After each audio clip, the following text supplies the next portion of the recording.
most basic foundational aspect of mediumship and developing our psychic abilities, which is just words to describe the different categories in which we can get impressions when communicating with spirit or reaching or connecting with someone else's aura.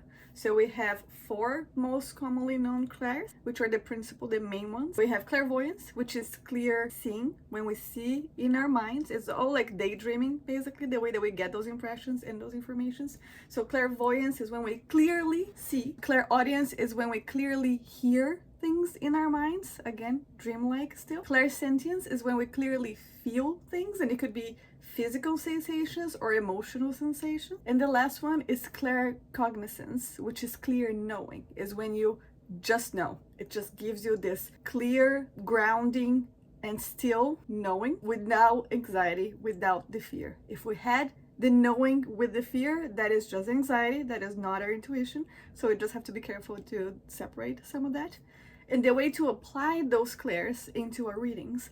So if you're connecting with spirit or connecting with someone else's aura, or even reading your own aura, if you're able to do that, you ask yourself, and you can cycle through the clairs. So you can ask yourself, what do I see in my mind? What do I hear in my mind?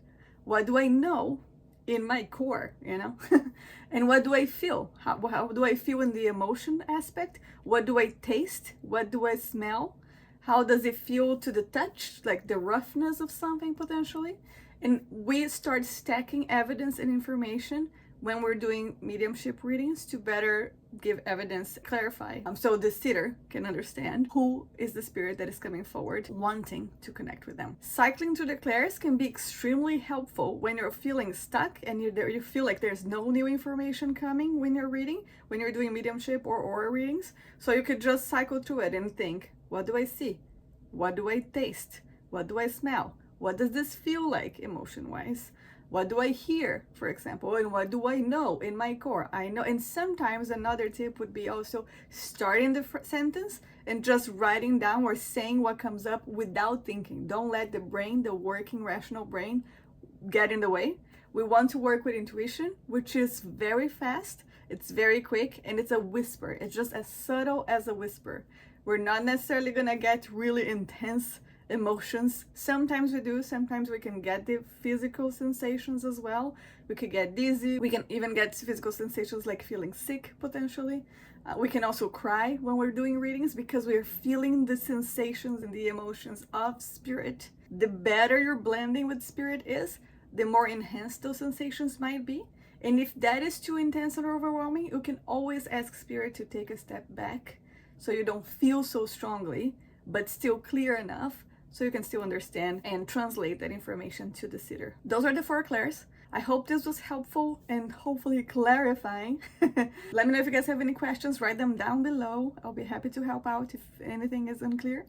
But that's basically it. A lot of mediumship practice is literally practicing. We don't get better by just sitting and thinking about things.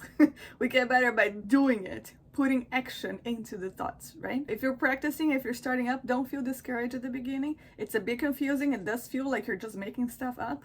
That is why we practice. So get sitters to, or friends and family to practice with and say what you get.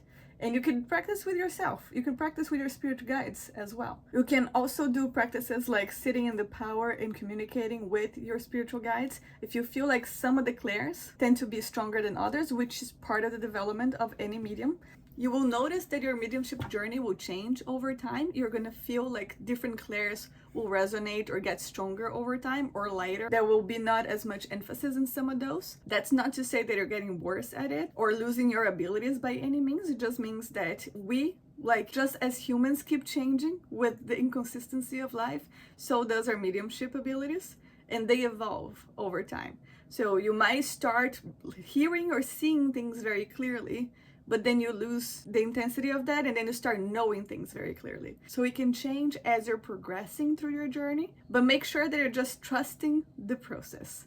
Trust your connection with spirit. It's been always there. You are a spirit primarily in a human's body. So enjoy the ride. You know, you have the ability, you have the possibility and capability of developing this further if you wish to do so. If that's the case, do so with care and be intentional about your work, and make sure that you pay attention to the words that you use to translate things to others, because that can create a huge impact for good or for bad, which is something that we don't want to do, right? We do not want to make people paranoid, traumatized, or scared, or sad, or hurt about the words that we're using. So let's use just the good words, just the good thoughts, just the healing wisdom that we can get from spirit, spiritual guides, angels, and loved ones. Keep practicing, and you're only going to get better and better over time. Don't question yourself too much. Trust what you get, write them down, and do more of it over and over and over again. And you will see that things will start happening to you too, and you will be able to push your development to the next level, which is actually super exciting when you start getting different clairs. Just trust. I hope this was helpful. Have a wonderful rest of your day, and let's make the world more connected.